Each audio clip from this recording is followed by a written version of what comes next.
This copyrighted telecast is an exclusive presentation of Learfield under the broadcasting rights granted by the University of Nevada.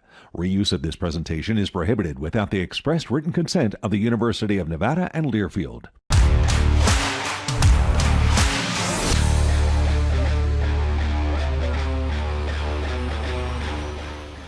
Hey friends, and welcome to Wolfpack All Access presented by Champion Chevrolet. I'm Mike Stephenson, hoping you and yours had a wonderful Thanksgiving holiday weekend. On Saturday, fans in the Silver State, of course, had their collective eyes on the biggest game of the season, the latest installment of the bitter rivalry between Nevada and UNLV. The 50th edition of the Battle for the Fremont Cannon brought a ton of intrigue, with the Rebels needing a win to reach the Mountain West Championship game, and the Wolfpack looking to end the first season under Jeff Choate with a bang. Out to Allegiant Stadium, with UNLV looking to win 10 games for the first time since 1984. On the other side, the Wolfpack looking to avoid 10 losses for a third straight season. It would be UNLV on the attack first, with Haj Malik Williams taken off. The Rebels' first two plays from scrimmage combined for 59 yards, and the home team was quickly in business. Nevada would force them into a 4th and goal, but the Pack falls for the fake as Williams lofts it over to Kaleo Balangai for the easy 1-yard score. 69 yards, 6 plays, 2:11 off the clock, and it's 7-0. The Wolfpack responds on its opening drive, though. This is a 3rd and 14 play, and it's Brendan Lewis hitting Marcus Bellin for the first and then some. The Truckee kid caught 6 passes for 85 yards. A few plays later, Lewis is looking for it all, launching it toward the end zone, and for Cortez Braham Jr. Touchdown Nevada as the Pack goes 75 yards in 6 plays. It's tied at 7. Would this be a true battle? The Rebels said not so fast. UNLV now up 10-7 and getting to Lewis, who fumbles it deep in Nevada territory. It's picked up in the end zone by Jackson Woodard, and that's a defensive touchdown and a huge blow for the Silver and Blue. It's 17-7. After a Nevada punt, UNLV is back to work on offense. This time the Rebels go 11 plays and end it with Jaden Thomas scoring from a yard out. 24-7 is the score. Nevada needs an answer before the half. The Pack would get it into Rebels territory, but Lewis underthrows an open Braham Jr., and it's intercepted by Cameron Oliver. Another massive turnover as Nevada trailed by 17 at the break. It did not get better after the half. The Rebels' first drive of the third goes 81 yards over 11 plays as Williams finishes the job with a 13-yard touchdown run. He rushed for over 100 on his senior night. It's 31-7.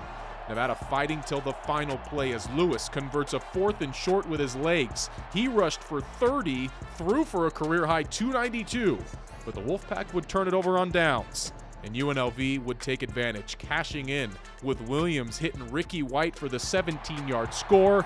It's fireworks inside Allegiant Stadium for the home squad, up 38-7, but we will finish with a final kudos to Jaden Smith on a heck of a only year in Silver and Blue. He catches 9 balls for 92 yards and a touchdown in his final collegiate game, but Nevada needed a whole lot more to get past a tough UNLV team. The Fremont Cannon stays red as the Rebels beat the Wolfpack for a 3rd year in a row. 38-14 the final. It's really frustrating because that was obviously our whole team's goal was to go to a bowl game, but it's just even more frustrating just thinking about the seniors and having them go out that way. But like Coach said, we're going to bounce back and just learn from the whole season and get this team rolling because we all believe. Coming up on Wolfpack All Access, the season's final sit-down with Jeff Choate. Coach recaps the UNLV game and more with our Shannon Kelly. That's next.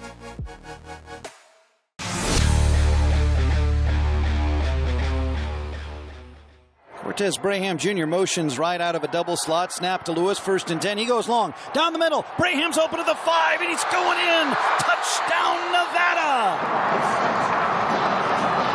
Answer back, baby. Answer back. Cortez Braham Jr. connecting with Brendan Lewis. It's a 45-yard touchdown strike.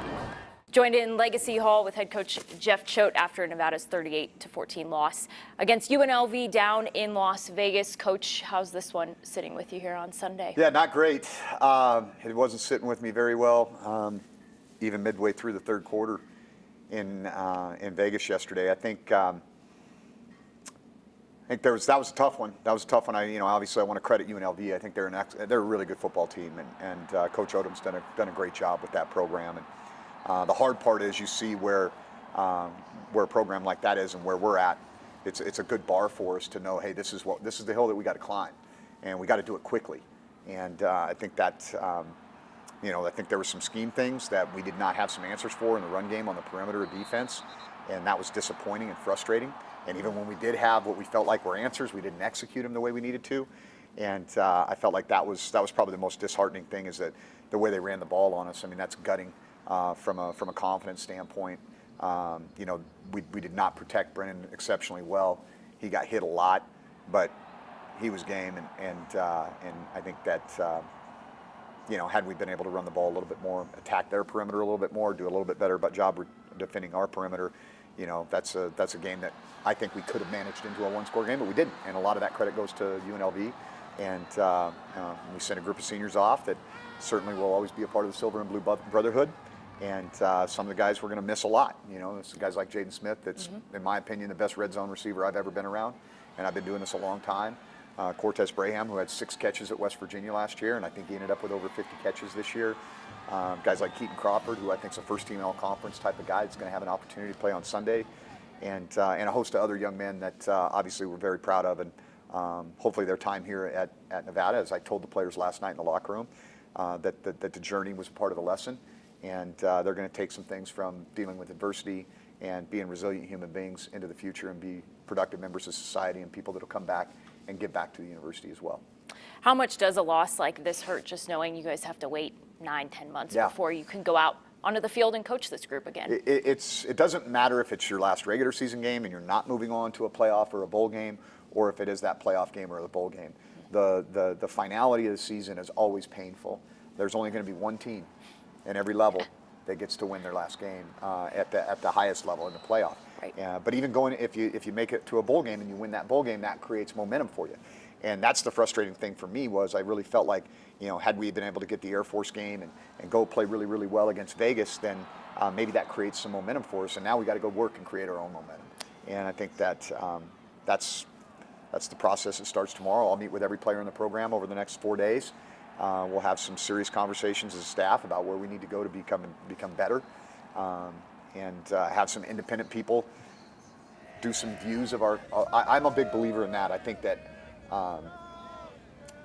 it's important that I ask the questions as the leader of the organization, but I'm not always going to get the most accurate information. And sometimes they're not going to be 100% candid and honest with me. And so bringing in some other people to have some conversations with people in our organization so that I can get maybe some more accurate feedback and make decisions, the hard decisions that we have to make to move the thing forward. Who are some guys that you think really stepped up down the stretch this season and, give you hope now as you head into this offseason? Yeah, I think there's some guys that'll be back that I think, one of the things I've talked, I'm not starting tomorrow in terms of meeting with players. I've been doing that pretty consistently for the last 3 or 4 weeks and trying to gauge where guys are at emotionally and try to be able to push the right buttons from a leadership standpoint, but also, tell them what I need from them. And some of those guys I've talked to them about, hey, like, you guys can be foundational guys for us moving this thing forward.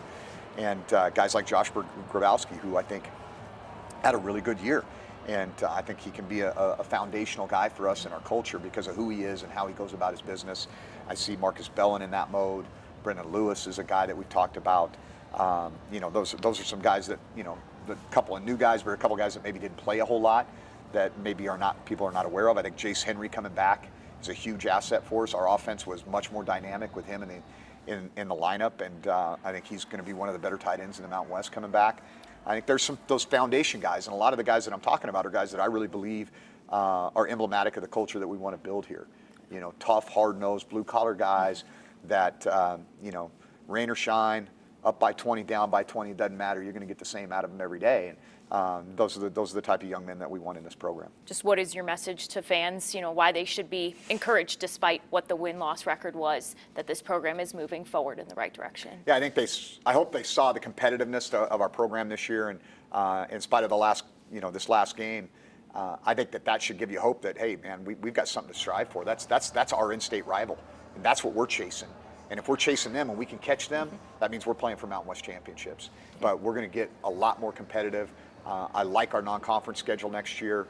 I think our conference schedule will line up in a way that's going to allow us to have a few more bullets in the gun, so to speak. And you know, we got to do a really good job of putting this roster together, because that's modern football. Right. Like, this is the NFL now, where you know, you got 2 free agent periods, and you got a signing cap or your salary cap, whatever your resources are, and then you got to go put together the best roster that you can. Head coach Jeff Choate joining us here on Wolfpack All Access. Thanks so much for the time. You bet. Appreciate you, Shannon. Thanks, guys. Well, she just wrapped up the greatest career in Nevada soccer history. Coming up on Wolfpack All Access, we are kicking it with Emily Rich.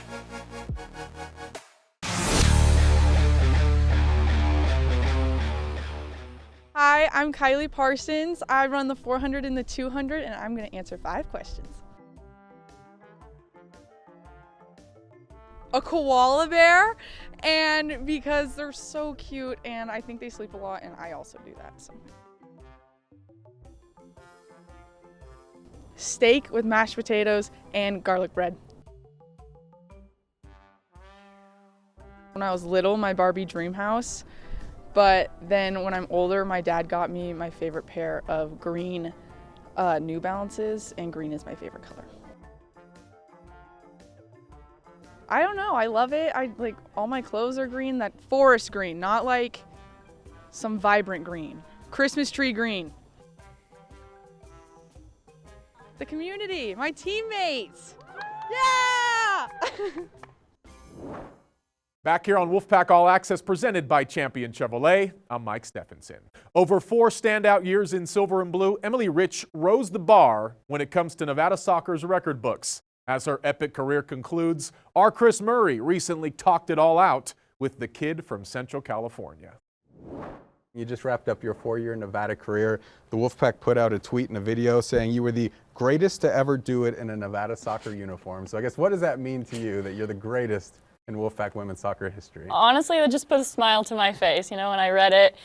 I mean, I'm incredibly proud of myself, but it just makes me look back on Nevada and just, they gave me so much, and it means so much to me just to be able to give back to the university. I don't think there's much debate over this one. So first in program history in goals with 18, first in assists with 19, first in points with 55, first in game winners with 5, and you became the first team All Mountain West honoree in program history since moving to the conference in 2012.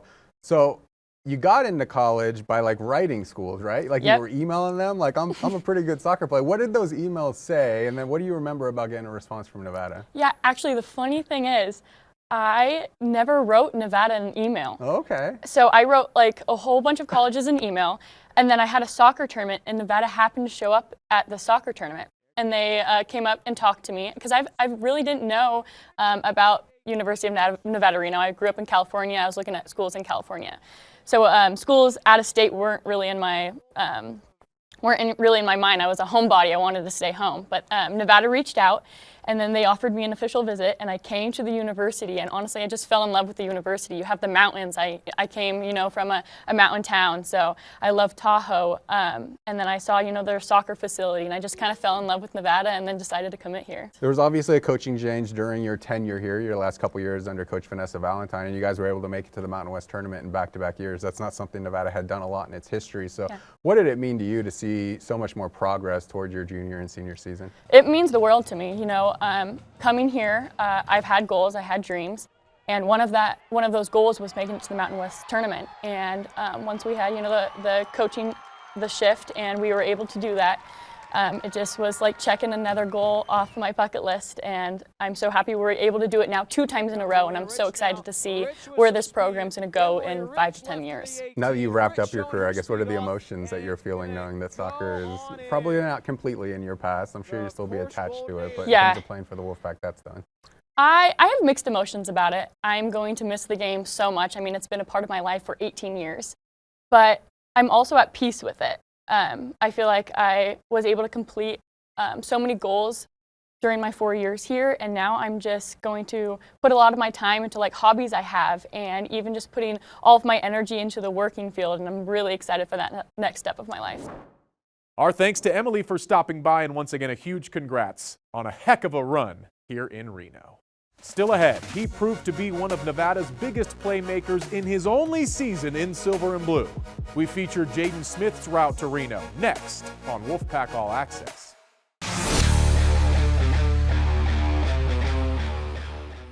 Welcome back to Wolfpack All Access presented by Champion Chevrolet. This season, Nevada's wide receiver room got a huge boost with the addition of Jaden Smith. The soft-spoken Texas native is hard to guard on the outside, and he goes way back with Jeff Choate.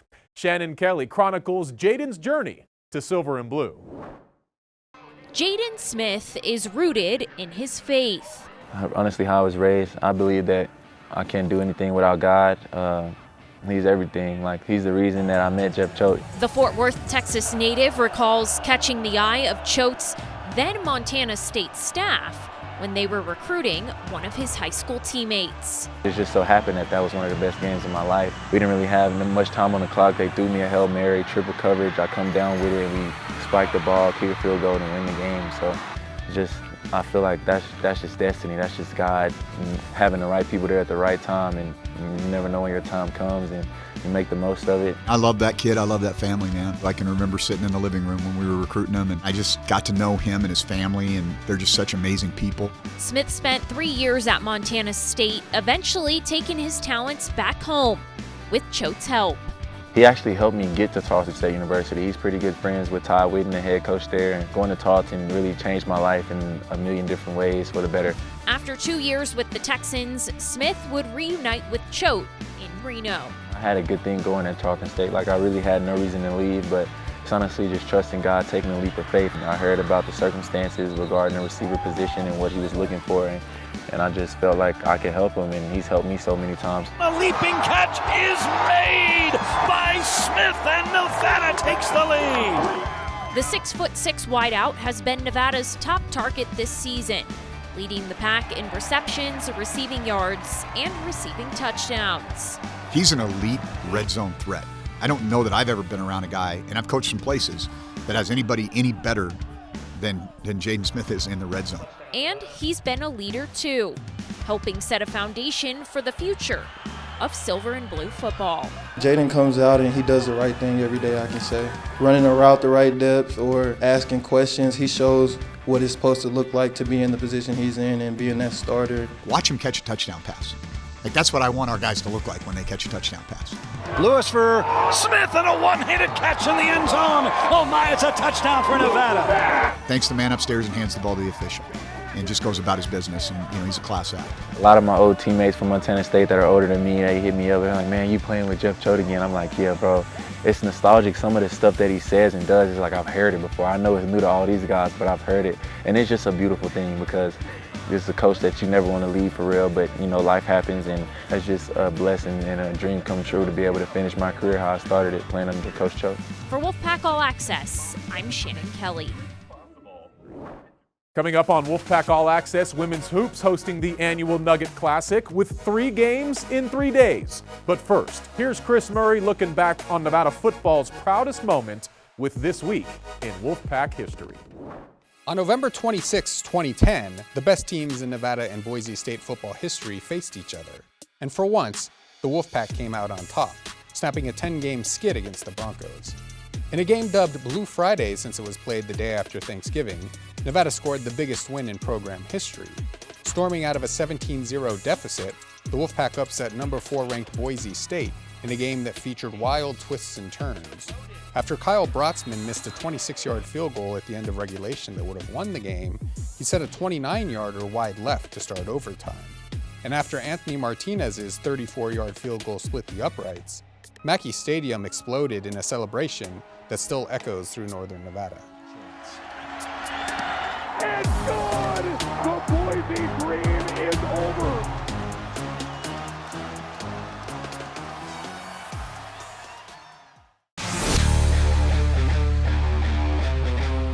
Wolfpack All Access continues. The Nevada women's basketball team once again hosting the Nugget Classic, welcoming a trio of teams to the biggest little city for Thanksgiving and 3 games in 3 days. It started Friday with the Wolfpack seeing Central Michigan for the first time and falling in a tough one to the Chippewas, that final 60-57. Nevada then had a chance to get right on Saturday, and get right it did against Southern Utah. The Wolfpack blitzed the Thunderbirds from the start, jumping out to a 20-point halftime lead and not looking back en route to the 72-54 win.